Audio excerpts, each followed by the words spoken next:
Yuhu, kembali lagi di channel Sid. Apa kabar para bergiging sul yang senyumannya manis? Ya, kali ini bagian akan mereview alur cerita yang berjudul Devian, mengisahkan Cheng Yizi, diperankan oleh Si Miao. Awalnya hanya seorang pemburu kejahatan yang menggunakan uang untuk pengobatan matanya.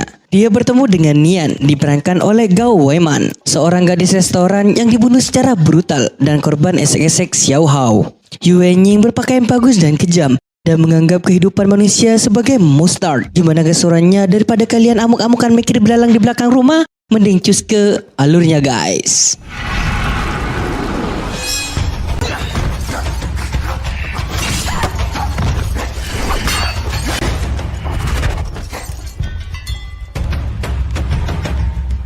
Film diawali seorang laki-laki buta bernama Cheng tengah bermain judi. Di pertengahan permainan ada seorang laki-laki angkuh mengajaknya bermain dan mengajak bertaruhan. Siapa kalah tangan kanan dipotong.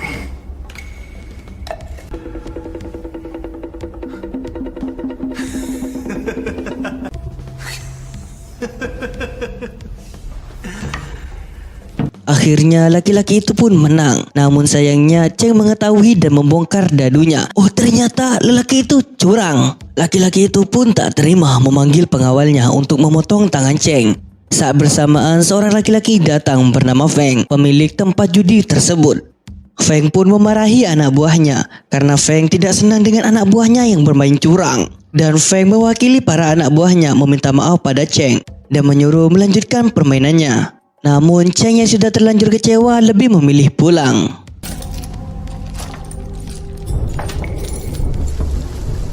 Di pertengahan jalan Cheng mendengar langkah kaki akan mendekatinya. Lalu salah satu anak buah Feng mengambil uang Cheng yang diperoleh dari tempat judi itu. Dan terjadilah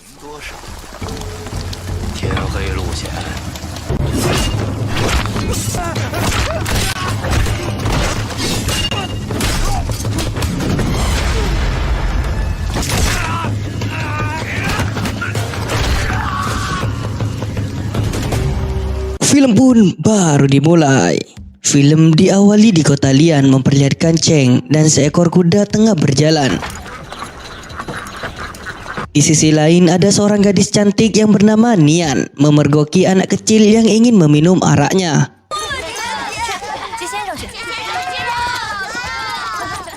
Tak lama kemudian Cheng berhenti di depan rumah Nian, lalu menghirup aroma arak dan ingin membelinya. Namun Nian tidak memberikannya dikarenakan arak itu untuk acara pesta pernikahannya. Lalu Nian menyuruh Cheng untuk menunggu acaranya jika ingin meminum arak.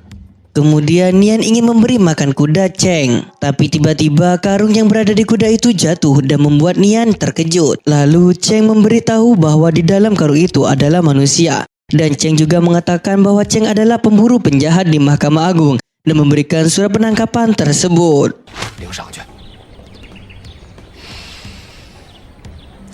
Tak lama kemudian pernikahan Nian pun dimulai.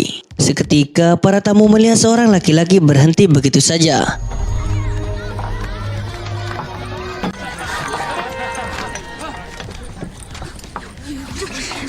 Ya, dia adalah kakak Nian. Namun tiba-tiba para tamu berpamitan.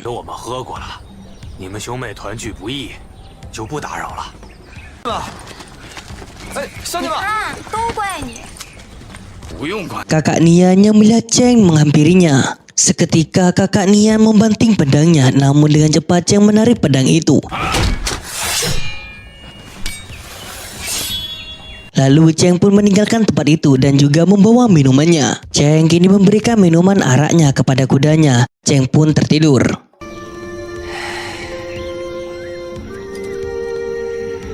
Malam pun tiba. Cheng pergi ke rumah Nian dan betapa kagetnya Cheng di rumah Nian telah terjadi pembantaian. Kemudian Cheng mencari Nian. Cheng yang menemukan Nian tergeletak di meja besar, lalu Cheng menghampirinya. Nian pun bercerita pada Cheng kejadian di mana Yuen dan para anak buahnya membantai kakak dan suami Nian.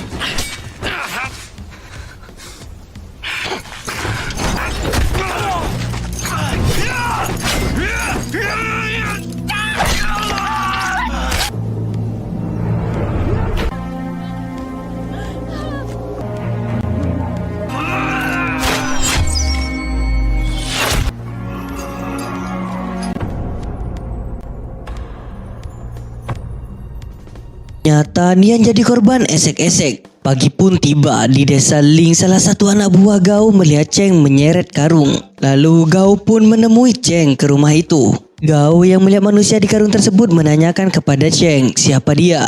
Cheng pun menjawab bahwa orang yang berada dalam karung itu adalah buronan dan memberikan surat penangkapan tersebut. 现在还有捉到人吗？这人怎么回事？这上面写的明白。李九州，你以为你逃得了吗？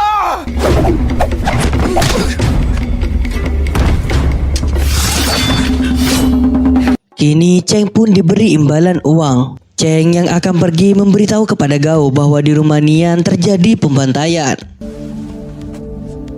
是不是归你管？ Kini Gao berada di rumah Nian. Salah satu anggota Gao memberi benda yang ditemukan di TKP dengan tulisan Yuan. Lalu Gao pun mengatakan masalah ini jangan diperpanjang. Kali ini Gao tidak akan memberikan keadilan. Nian yang mendengar itu semua marah mendengarkan ucapan Gao. 是想要个公道。公道这次给不了你。你的 不是这样的， 两千百姓都知道逆军是什么样的人。 Lalu Nian pun diseret paksa oleh pengawal Gao. 放开我！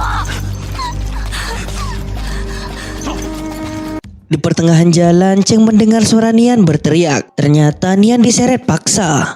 Cheng pun yang melihat itu menyuruh Gao untuk melepaskannya karena Nian sudah cukup menyedihkan. Karena Gao tidak mau melepaskan Nian, terjadilah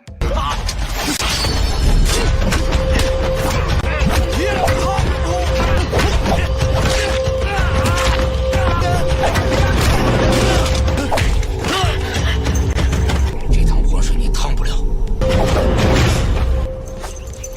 Kemudian Cheng melepaskan ikatan Nian. Cheng bergegas pergi, namun dicegat oleh Nian. Nian meminta bantuan kepada Cheng untuk balas dendam, tapi Cheng tidak mau dikarenakan Cheng adalah pemburu penjahat, bukan pembunuh. Lalu Nian meminta ikut bersamanya ke kota Loyang, namun Cheng menolaknya hingga Nian pun berlutut. Akhirnya mereka pun menaiki kuda bersama.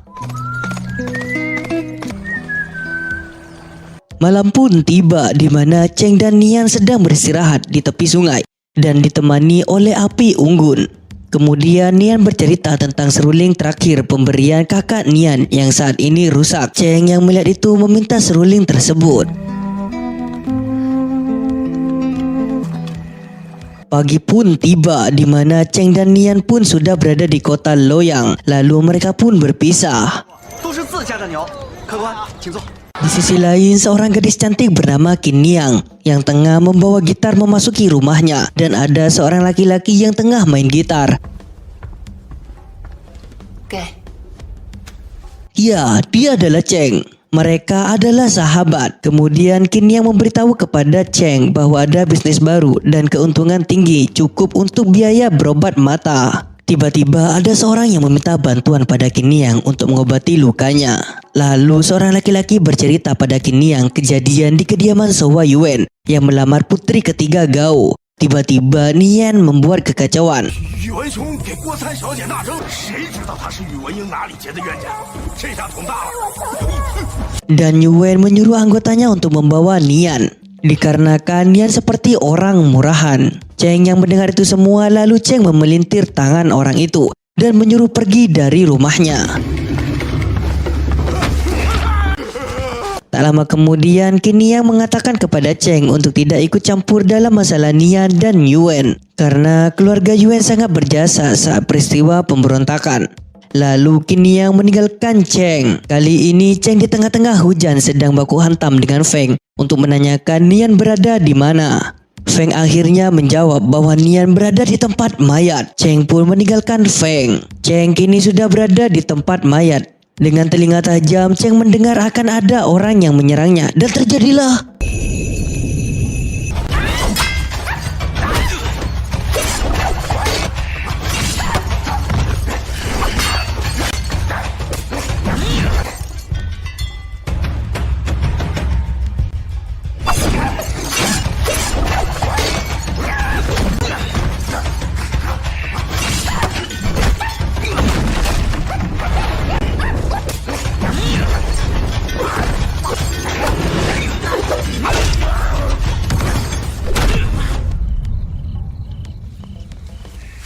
Tak lama kemudian, Cheng yang sudah menemukan Nian berada di kurungan.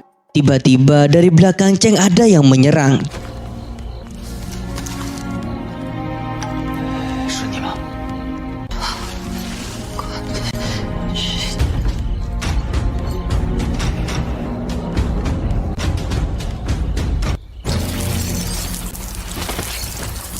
Dan berakhir modar.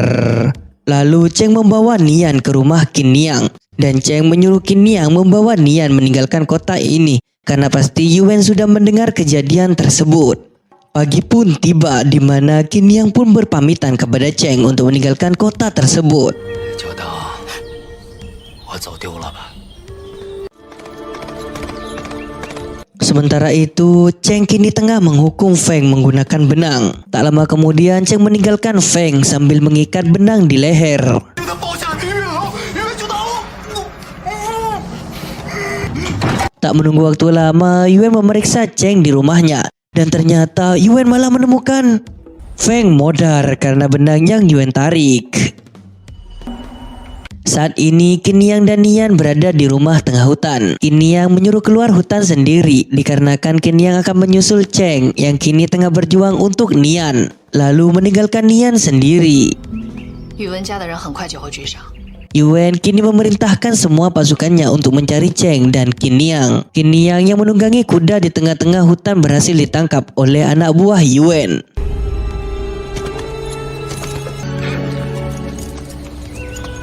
Malam pun tiba di mana Cheng menuju ke kafe dan mencari Gao pada pengawalnya yang tengah makan, namun mereka melakukan. Cheng yang tetap mencari Gao selalu dihadang oleh para pengawal Gao. Tiba-tiba Cheng mengatakan bahwa Cheng dari barak serigala Dongsan mengatakan pada Gao menjalani hubungan dan ingin mengatakan sesuatu tentang Yuan. Lalu Cheng pergi meninggalkan tempat tersebut. Sementara itu, Qin yang kini tengah disiksa oleh Yuan. Kemudian pengawal kepercayaan Yuan melapor pada Yuan bahwa Cheng sudah muncul dan berada di gedung Mingyu. Tiba-tiba pengawal Gao datang dan membatalkan pernikahan Yuan dan anak Gao. 命令退下。将军特地嘱咐赏你。 Mendengar itu, ayah Yuan langsung menarik Yuan ke sebuah ruang dan langsung menyiksanya. Tiba-tiba Yuan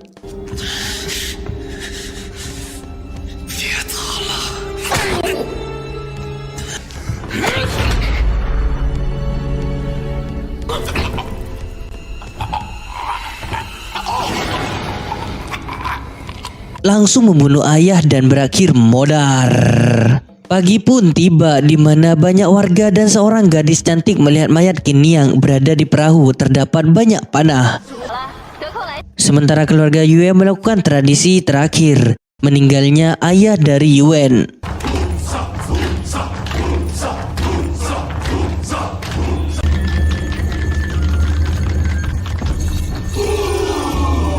Tak lama kemudian, seorang gadis cantik melapor pada Cheng bahwa Qin Niang meninggal dan tidak ada yang berani mengambil mayat Qin Niang itu. Dan gadis cantik itu pun meninggalkan Cheng. Setelah kepergian gadis itu, Cheng mengambil pedang saat dimana Cheng masih bisa melihat.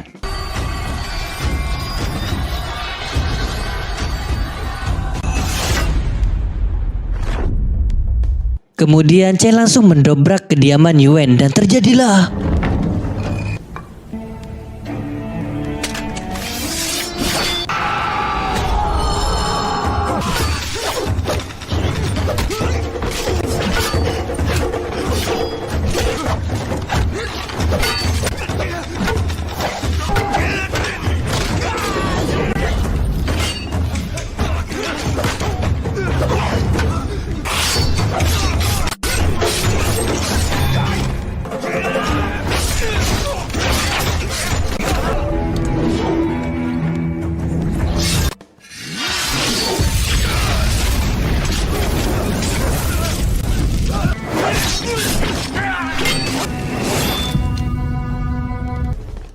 pengawal pun semua modar. Cheng pun masuk ke dalam dihadang oleh orang kepercayaan Yuan.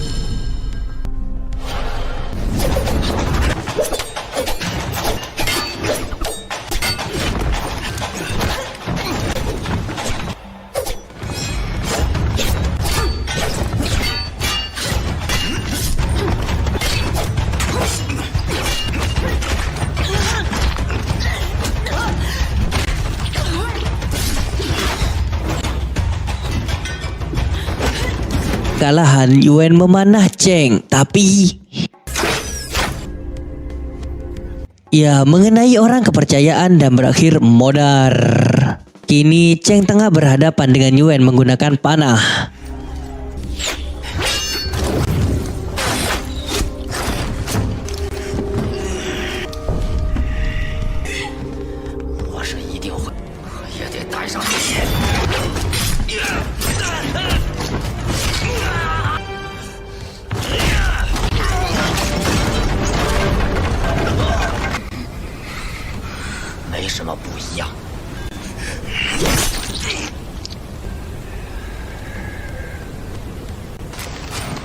Tak lama kemudian kuda Cheng datang dan Cheng menghampiri.